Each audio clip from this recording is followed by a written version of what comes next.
Hello everyone, welcome to our new mini blog.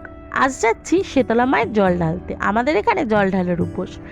তারিখটা ছিল 2রা April. আমি আর ঈশানী বেরিয়ে পড়েছিলাম মায়ের মাথায় জল ঢালতে যাওয়ার জন্য। এই যে দেখো, এখানে মন্দিরে চলেও এসেছিলাম, কিন্তু এত ভিড় থাকার কারণে তোমাদের মায়ের মুখটা ভালো করে দেখাতে পারলাম না।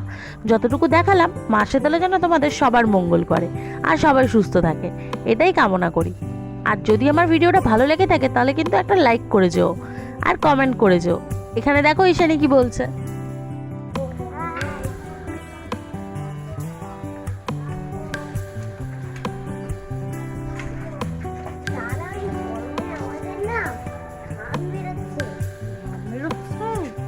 আমাদের পুজো দেওয়া হয়ে গেছে, যে ঈশানী হয়ে গেছে পুজোর ডালা, আমি ধরে আছি ছাতা। আমরা যাচ্ছি এই যে গলির পথে। চলো চলো।